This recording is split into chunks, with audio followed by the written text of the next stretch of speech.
These are the faces of kings, queens, emperors, and popes, rulers of a bygone era, captured by an artist so skilled that his name became a whisper of prestige in every palace on the continent.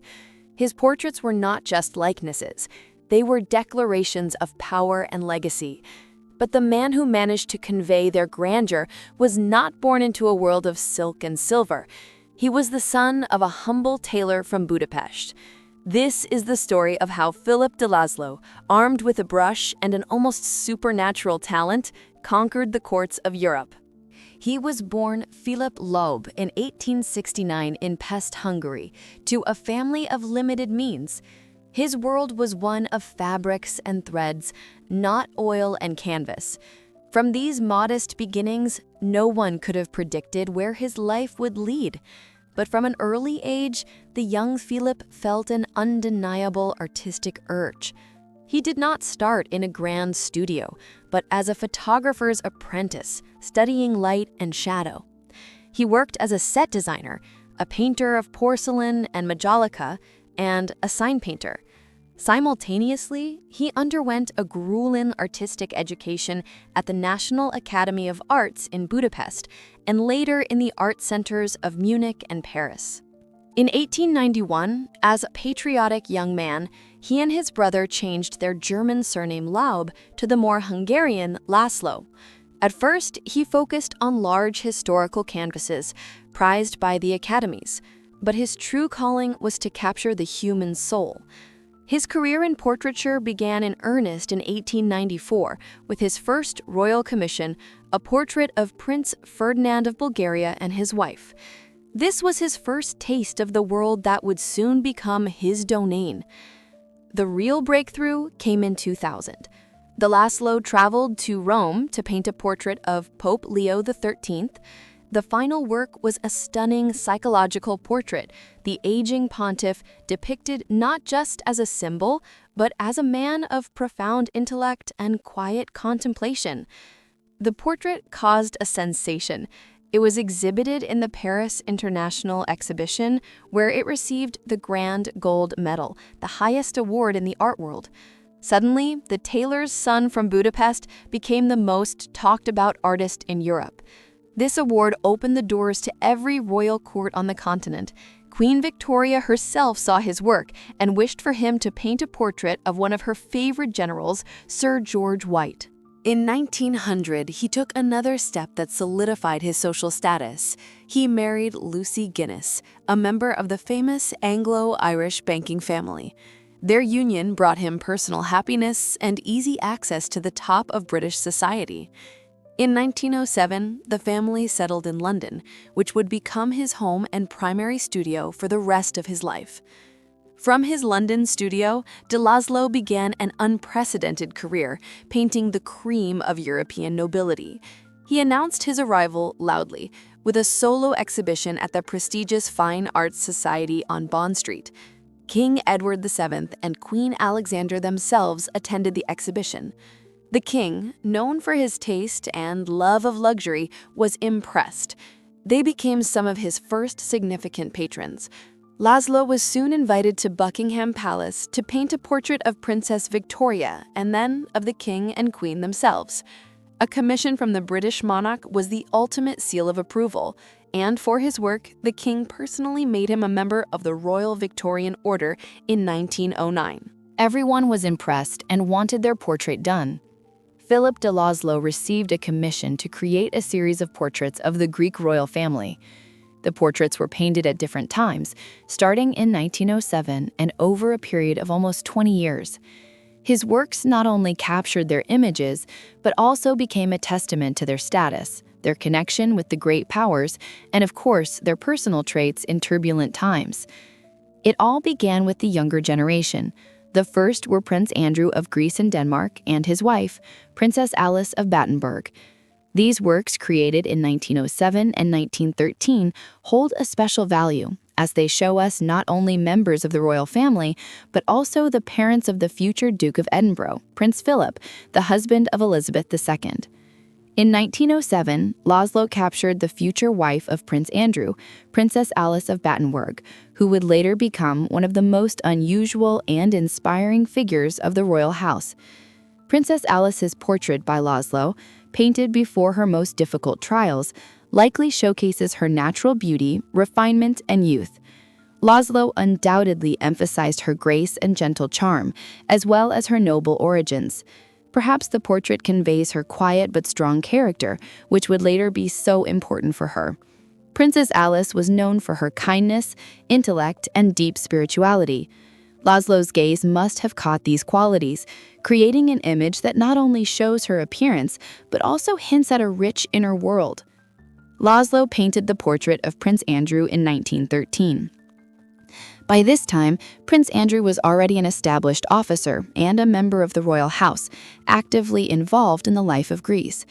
Laszlo's portrait likely depicts him in military uniform, emphasizing his connection to the army and his state service.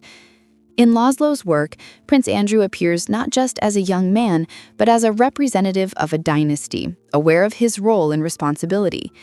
His gaze reveals a combination of aristocracy and perhaps a certain pensiveness, characteristic of a man living in an era of change. But one of the most significant portraits was that of King Constantine I of Greece. Constantine was a complex and controversial figure. He was the commander-in-chief of the Greek army during the Balkan Wars, and was later embroiled in the tumultuous events of the First World War, which led to his abdication.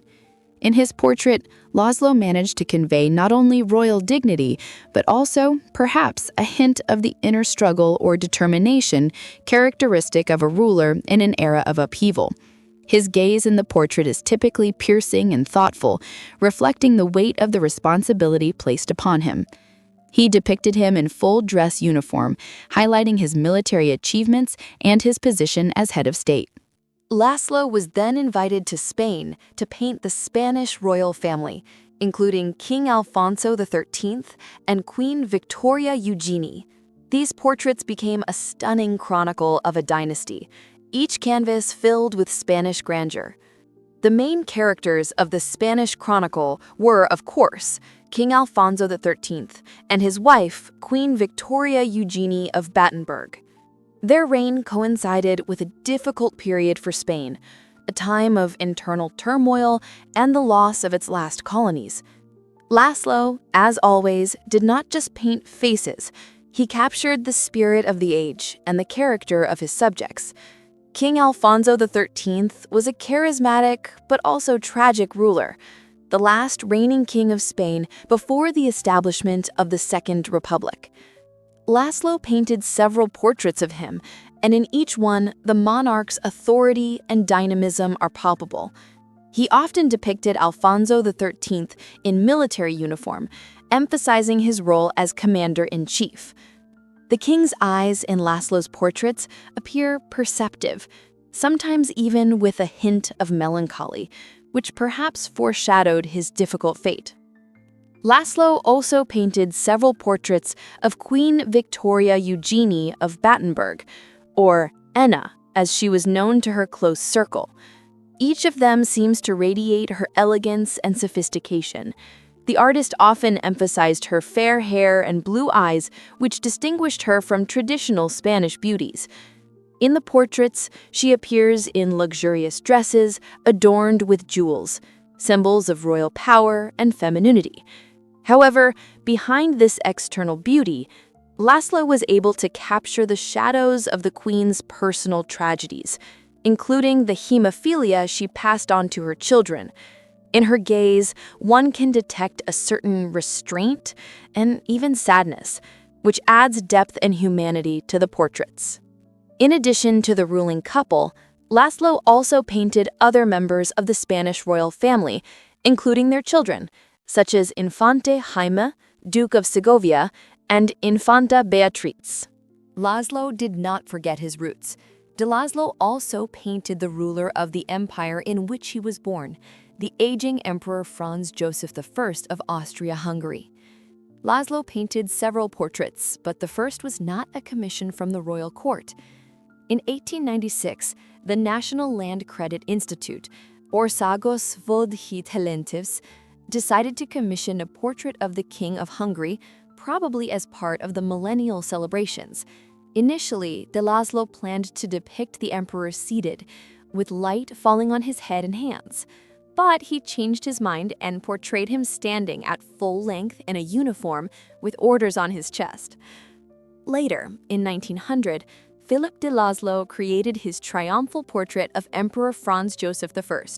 This was not just a recognition of his talent, but a sign of deep trust from one of Europe's oldest monarchs. Laszlo opened the doors to the Viennese court, becoming a welcome guest in the highest circles. Despite the success of the emperor's portrait, a name, shrouded in legend and deep sorrow, lingered in the air of the Austrian court.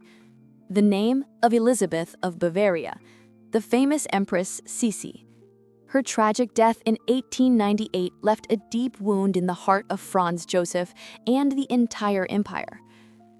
It was then, experiencing immense personal loss and respect for the memory of his late wife, that Emperor Franz Joseph approached Laszlo with an unusual and very personal request. The actual study portrait, painted posthumously about 6 months after the Empress's assassination, was intended as a preparation for a full-length portrait, for which Laszlo painted Her Majesty from photographs taken when she was still in the full bloom of her beauty. The state portrait in Hungarian dress, which has not been traced, was only completed in 1904, but the artist made other sketches for the full-length portrait that were destroyed after his death in 1937. In gratitude for his work on the portrait, Emperor Franz Joseph ennobled Laszlo in 1912. Now, Philipp Laub, the tailor's son, became Philip Laszlo de Lombos, a member of the Hungarian nobility. His list of sitters reads like an encyclopedia of the pre-war world: German Kaiser Wilhelm II, American President Theodore Roosevelt, and many others. It was said that to be painted by de Laszlo was to be truly seen, to have one's status and character immortalized forever. Work on the pompous portrait of the German Kaiser Wilhelm II did not begin until August 1909. De Laszlo began the official state portrait of the German Emperor Wilhelm II, King of Prussia, at his summer residence, in the full-dress uniform of the Commander-in-Chief of the Guard Cuirassiers, with a black horse and a greyhound. Although Laszlo was already acquainted with other members of the Kaiser's family, between 1899 and 1913, de Laszlo painted about 20 portraits of members of the German imperial family. 1908 was a critical year for Wilhelm, when a series of personal and political crises seriously shook his previously unshakable self-confidence. At the end of November, he suffered a nervous breakdown, and starting in December 1908, when de Laszlo finished other portraits of the imperial family, Wilhelm agreed to pose for de Laszlo only for a study of his head. Work on the portrait progressed slowly and with difficulty, all due to Wilhelm's unstable political position. By the summer of 1909, when Wilhelm had appointed a new chancellor and his own position in the government had been clarified, he summoned Laszlo to his summer residence to continue work on his official portrait. During that period, Laszlo only managed to make a few sketches and a series of photographs to record the composition in the courtyard in order to get the best pose for his restless subjects. For several hours, His Imperial Highness stood under the scorching August sun in the large, semi-dark courtyard of the palace, holding the horse's head, while de Laszlo worked on his canvas, and a groom shooed flies away from both of them. De Laszlo was allowed to take the imperial uniform back to England to refine the details. The portrait of Kaiser Wilhelm II was completed in March 1911. The emperor saw the finished work only in May 1911, when he opened the artist's exhibition at the Agnos Gallery on Bond Street, during a short visit to London for the unveiling of the Queen Victoria Memorial in front of Buckingham Palace. What made de Laszlo's portraits so desirable? Why did the most powerful people in the world seek him out? The answer lies in his unique style and mastery. De Laszlo inherited the grand manner style from masters like Van Dyck, but he gave it a modern, almost spontaneous sense of life. He could perfectly capture the weight of royal robes while simultaneously revealing the fleeting, intimate truth of a personality. When he painted a king, one could feel the weight of the crown. When a scholar, the depth of intellect. This was evident in the entire composition. The posing was light and elegant. But the secret to De Laszlo's success was laid in the early period of his work in a technique he perfected. Unlike many colleagues who painted slowly, layer by layer, he preferred the alla prima method, wet on wet. He painted with poppy oil rather than the more common linseed oil. Poppy oil dries more slowly, allowing him to work with colors directly on the canvas for longer without them turning to mud, which required incredible speed, confidence, and precision. He kept his palette as simple as possible, rarely mixing more than 2 colors to preserve the brightness and purity of the hues. He said that he drew with the brush, capturing the likeness and spirit of the model with swift, lively movements. Philip de Laszlo's career was dizzying. His brush wrote history, and his talent opened any door. But even the most talented people are not immune to the whirlwinds of world events. The outbreak of the First World War in 1914 was a turning point for all of Europe, and for Laszlo personally. During this period, his studio was never empty. Officers came to him, many just before leaving for the front, as well as families who wanted a final portrait of a loved one. De Laszlo lowered his prices, considering it his patriotic duty. After the war, these paintings became priceless relics for many families. But his success and origins made him a target. Despite his British citizenship, English wife, and 5 sons, his Hungarian background aroused suspicion during a time of war hysteria. In 1917, he was arrested under the Defense of the Realm Act, accused of corresponding with the enemy.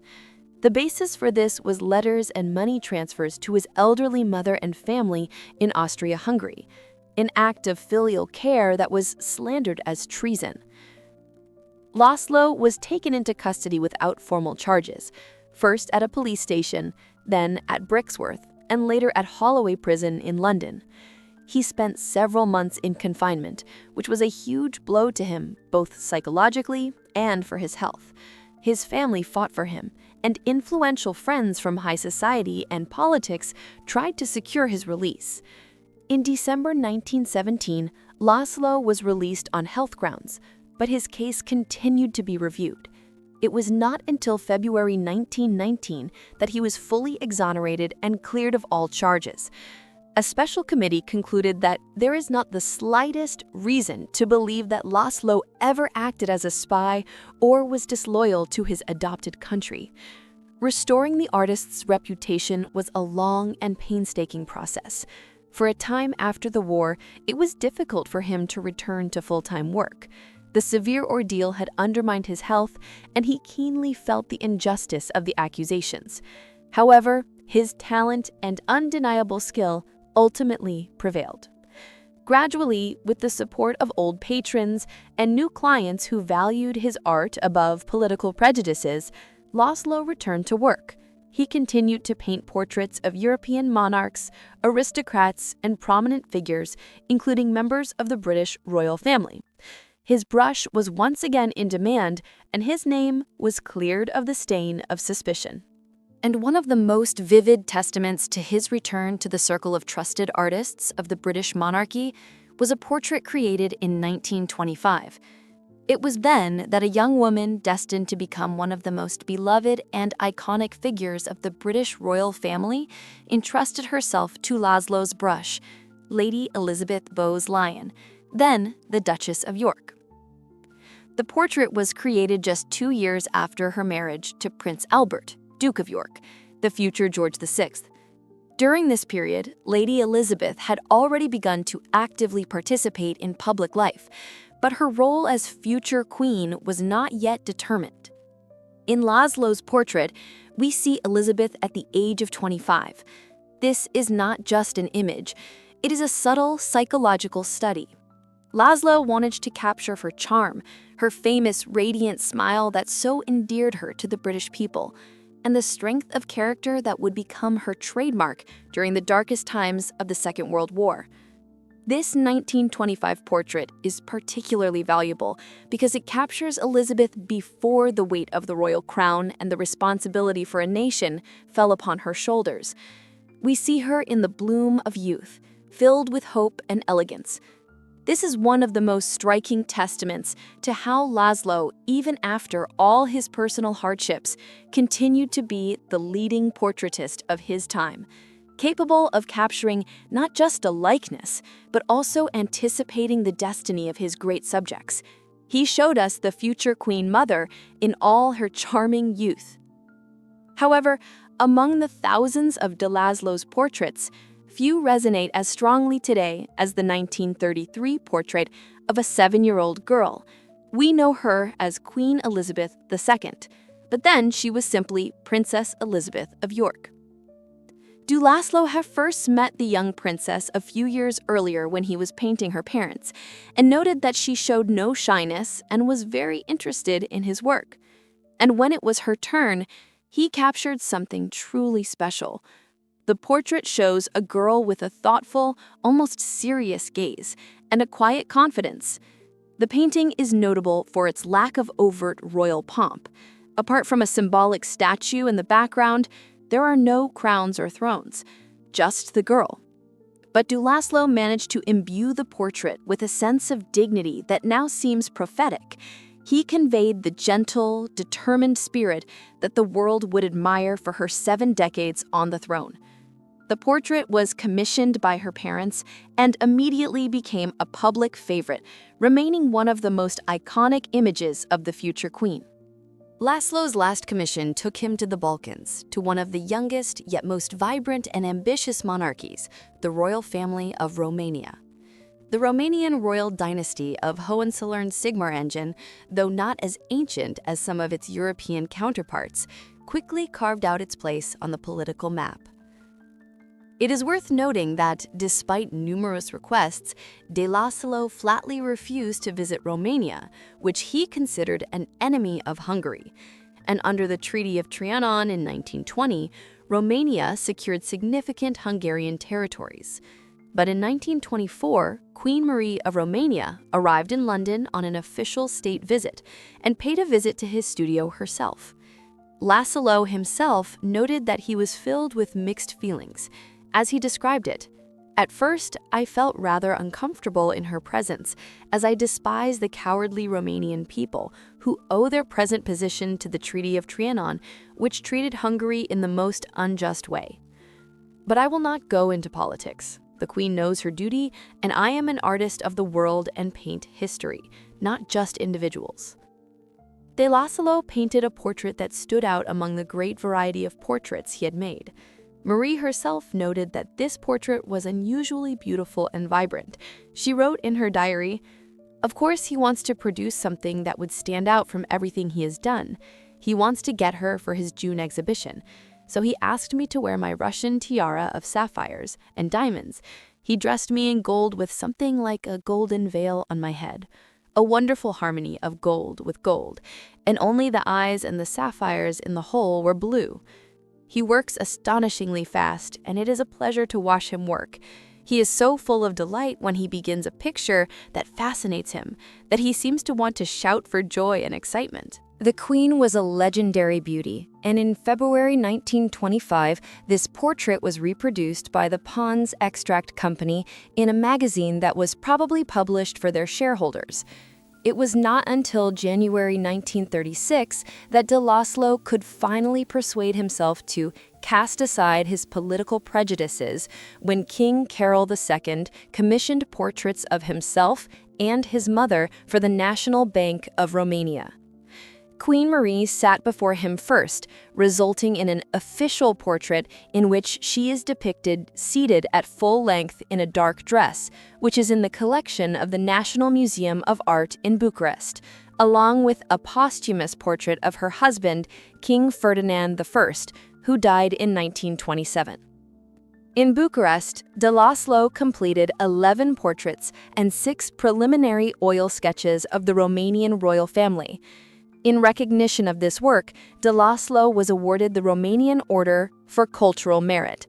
And what is particularly significant is that it was the work on the portraits of the Romanian royal family that became one of Philip de Laszlo's last major royal projects. This commission, which included images of Queen Marie and other members of the dynasty, concluded his long and incredibly productive career as a painter of monarchs. Even at the end of his life, despite his deteriorating health, Laszlo remained true to his calling and was in demand in the highest circles, leaving his last great royal court in Romania. In October 1937, the artist suffered a heart attack, and a month later, he died at his home in London. He was 68 years old. In his lifetime, he created about 2,700 portraits, each one a window into the soul of the person sitting before him. Philip de Laszlo lived a life worthy of his subjects, monarchs, queens, and emperors. He witnessed the fall of dynasties, the change of empires, and the disappearance of the very idea of greatness. But while crowns fell, his brush preserved the faces of those who wore them with pride. His portraits are not just paintings. They are a memory of a time when the world still believed in the splendor of power, in elegance, and in the strength of human will. De Laszlo left behind a gallery of an era captured with the respect and insight that only a man standing slightly apart from power, but seeing it with rare honesty, can possess. He was the last great portraitist of the monarchical world, an artist who turned the fleeting into the eternal. Share your opinion in the comments. Which of his royal portraits seemed most impressive to you? If you enjoyed this video, please support it with a like and subscription. That's how you help preserve the stories of those who captured the past better than any chronicle.